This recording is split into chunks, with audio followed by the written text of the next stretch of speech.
No livro de Atos, no capítulo 7, no verso 41, naqueles dias fizeram um bezerro de ouro e ofereceram sacrifícios ao ídolo, alegrando-se com as obras das suas mãos. O texto que lemos narra um momento em que o povo de Deus, após ter usufruído de grandes bênçãos, após ter sido liberto do cativeiro egípcio, após 400 anos de escravidão e após a grande demonstração do amor de Deus pelo deserto, aquele povo, por um momento em que Moisés se afasta, aquele povo faz um bezerro de ouro e adoram, tendo prazer naquilo que é feito com as suas próprias mãos. Por mais que isso pareça terrível para nós nos dias de hoje, olhando para trás, a história revela um povo de Deus que tem se curvado diante de vários ídolos. E no século XXI não é diferente. Muitos cristãos da atualidade se curvam diante de um Jesus, de um Deus que é obra de sua imaginação, que é obra de mãos de homens. Atualmente, o dia que os cristãos têm como o dia principal de culto, na verdade, é o dia principal da idolatria. O domingo diante de Deus tem sido o dia da principal idolatria dos cristãos.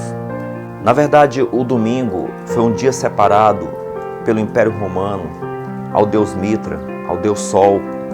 E esse dia foi adotado pela igreja e também pelos cristãos da atualidade como um dia de culto, um dia separado por homens em oposição ao dia bíblico que foi o sábado, que Deus separou para ser adorado.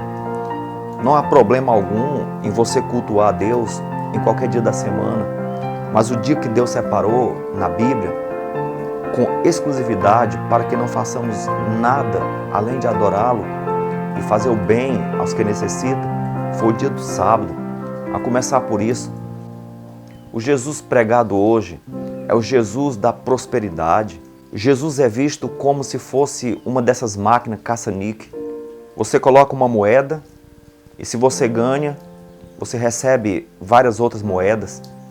Esse tem sido o Jesus pregado, você dá e você recebe.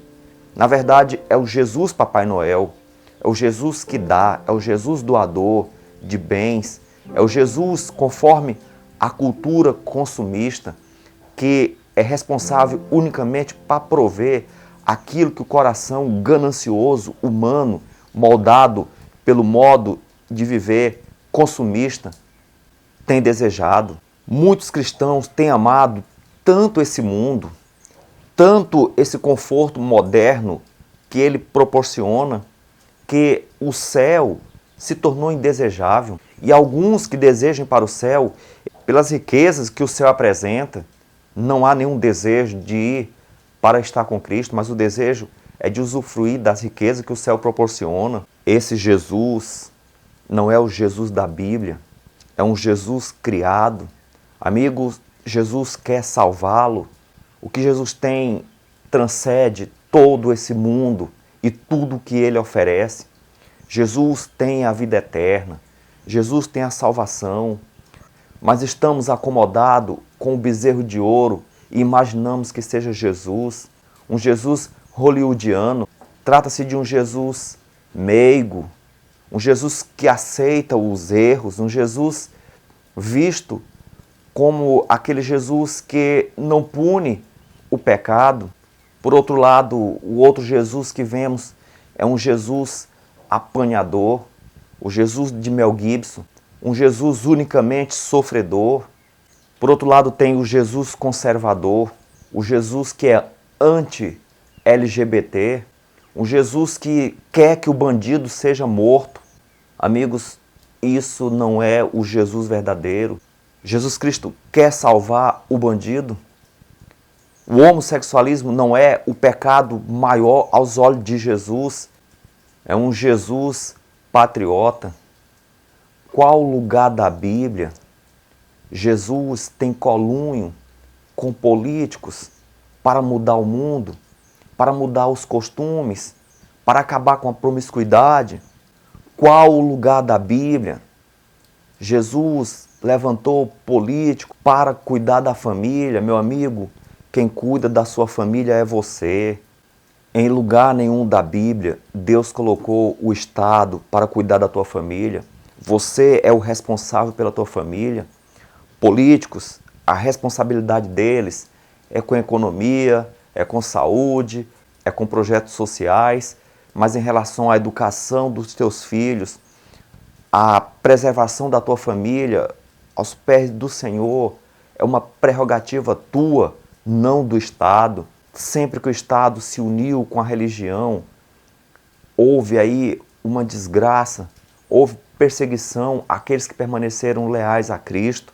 Estado e religião não é algo bíblico, é algo satânico, mas mesmo assim se criaram um Jesus político, um Jesus adequado ao perfil conservador, não ao perfil bíblico. Um Jesus que odeia os homossexuais, mas que aprova o quinto, o sexto, o sétimo casamento. Essa é a família idealizada. Na verdade, perceba que isso não é bíblico. Jesus odeia o divórcio. Jesus odeia também o homossexualismo. Jesus odeia o roubo. Jesus odeia o assassinato. Jesus odeia tudo que é pecado. Ele não odeia apenas aquilo que a cultura separa como sendo um dos pecados mais graves. Isso é o bezerro de ouro do século XXI. E apesar de todas essas ideias erradas, de todas essas ideias antibíblicas, alguns cristãos ainda se acham bons. Por mais que vivam em pecado, mas o pecado que ele comete não é o homossexualismo, o pecado que ele comete não é o assalto, não é o tráfico de droga. Mas quando você olha para a Bíblia, Adão cometeu apenas um pecado e a tragédia foi grande. Estamos aqui passando por problemas, por grande sofrimento, um mundo caótico, tudo devido a um pecado. Agora olhe para a tua vida, quantos pecados você cometeu? Quantos pecados eu tenho cometido? Existe alguma razão, uma única razão para que eu me ache um justo, para que eu me ache um bom? Se aos olhos de Deus não há um justo sequer, se houve uma geração pecadora no mundo, essa geração é a geração do século XXI e isso inclui todos os cristãos. Estamos vivendo em grandes trevas, estamos na era da grande apostasia, necessitamos urgentemente de um Salvador, urgentemente necessitamos de Cristo. Não há momento de confiarmos em nossas atitudes, de confiarmos em nós mesmos, dos nossos atos bondosos, porque não fazemos aquilo que a cultura tem como algo terrível. Não há razão de nos acharmos bons, porque não cometemos aquilo que o conservadorismo denomina como algo mais pernicioso. Amigo, pecado é pecado e diante de Deus todos nós somos pecadores. Quando se olha para o Brasil atual, um Brasil cristão, você vê um Brasil debaixo dos juízos severos de Deus. O carnaval atrai grandes maldição para este país. O carnaval é algo extremamente pernicioso, é a celebração da iniquidade, da mesma forma que as paradas gays, as terríveis novelas que criaram um novo modo de vida, um modo de vida antibíblico, os filmes de Hollywood, tudo isso criaram um país com uma cultura antibíblica, com uma cultura satânica. E alguns cristãos questionam, essas coisas não podem ser juízo de Deus. Por quê? Porque as crianças também estão sofrendo, as crianças estão sendo destruídas, as crianças estão sendo mortas. Olhe para o dilúvio, milhões de crianças morreram afogadas. Olhe para Sodoma, milhares de crianças morreram queimadas. Olhe para as guerras de conquista do povo de Deus, quando destruiu os cananitas. Crianças morreram. Você quer salvar as crianças do juízo de Deus? Então comece a cuidar das crianças agora. Eduque as crianças no caminho de Deus. Salve as tuas crianças. Seja um missionário. Corra para salvar as crianças. Por que que o juízo de Deus recai sobre as crianças? O juiz corrupto de hoje, o político corrupto de hoje, ele foi no passado uma criança e adulto se tornou um grande corrupto. Amigo, Deus olha para a criança hoje e vê o que ela vai ser amanhã. O juízo de Deus é justo. Se a criança é punida hoje no juízo, é porque no futuro ela seria tão perversa quanto seus pais. Por mais que você veja como pecador apenas os ladrões, os traficantes, o LGBT, apenas esse você vê como corruptos, apenas esse grupo é visto como mal, mas Deus não vê como o homem vê. A maioria dos traficantes, dos ladrões, dos assassinos são consequência dos grandes empresários, dos políticos e dos juízes corruptos. Se no Brasil tem muitos ladrões, muitos traficantes, muitos assaltantes, é porque aqui há uma grande injustiça social cometida por aqueles que lideram esse país. Quando você vai para um país onde há mais justiça social, você quase não vê os crimes que tem nesse país. Por quê? Porque são países onde prevalece a maior justiça social, o que é o contrário do Brasil. Quando eu olho para a lei de Deus, eu vejo que não há possibilidade nenhuma de sermos salvos. O pecado não é apenas o ato da idolatria. O pecado não é apenas o ato do adultério, o ato do assassinato, o ato do furto. Na Bíblia, pecado é pensamento. Se você olhou para uma mulher com intenção impura, você cometeu adultério. O pecado também é palavras. A Bíblia diz que por nossas palavras somos condenados. Pare um pouco e comece a pensar em tudo que você falou durante um dia. Será que as tuas palavras irão te salvar? Ou será que essas palavras irão te condenar? Mas pecado também é a omissão. O apóstolo Tiago diz, aquele que sabe o bem que tem que fazer e não faz, comete pecado. O pecado também é a omissão. A lei não é apenas o que está escrito, a lei transcende, a lei é espiritual. Quando olhamos para a lei, vemos que estamos perdidos. Então, unicamente Jesus pode nos salvar. E não é esse Jesus bezerro de ouro que o cristianismo atual cultua, é o Jesus bíblico, é o Jesus da cruz que sofreu intensamente por causa dos nossos pecados. Todas as nossas iniquidades recaíram sobre ele.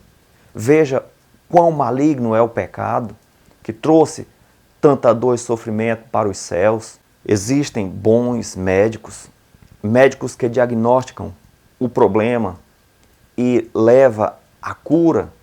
Ele olha não só para a consequência, mas ele olha para a causa. E ele diz qual é a razão daquela enfermidade e como ser curada. Ele não engana se a pessoa está com câncer, ele fala a verdade. Da mesma forma, existem bons pregadores que falam a verdade. É bom você ouvir a falsidade de um médico e depois morrer? Da mesma forma, você ouvir pregadores falsos falarem mentira, falarem enganos e depois você ir para o inferno. Não precisamos de pregadores que ocultam a principal razão da tragédia humana. Precisamos de pregadores que mostrem a nossa situação e a solução, que é Jesus. Há poucos dias, visitando um amigo, e falamos para ele que o fim estava próximo. E ele levou um susto e falou, não, Jesus não pode vir agora. Eu tenho muitas coisas ainda para realizar. E essa pessoa era um cristão. Na verdade, ele foi realista. Ele reflete o que está por trás da maioria dos cristãos. não desejam que Jesus volte, porque tem muitas coisas ainda que adquirir, que construírem, que fazerem nesse mundo. Amigos, note uma coisa: o verdadeiro cristão, ele não troca nada por Cristo. O verdadeiro cristão, ele rejeita prazeres, ele rejeita bens, ele rejeita o que for por amor a Jesus. Ele não troca nada que o mundo oferece por Jesus. Amigos, se o materialismo, se o consumismo te satisfaz, te deixa plenamente realizado nesse mundo, seja bem-vindo ao inferno. Mas se por outro lado, Jesus é o único que te completa plenamente, seja bem-vindo ao céu. Nós vamos ouvir uma música e ao ouvi-la, Deus apela a você hoje. Qual o ídolo que está no teu coração? Que tipo de Jesus você está seguindo? Que cristianismo é esse que você está seguindo? Se você percebe que falta algo, se você percebe que você está no caminho errado, lembre-se que nem todo caminho nos leva ao céu. Às vezes você está indo num caminho e lá no fim você vai deparar não com o céu, mas com o inferno. Se você percebe que está no caminho errado, mas deseja voltar, se Jesus Cristo não é o único na tua vida, se você está se completando com outras coisas, então busque a Jesus e fala: Jesus, me salva. É hora de buscarmos a Jesus.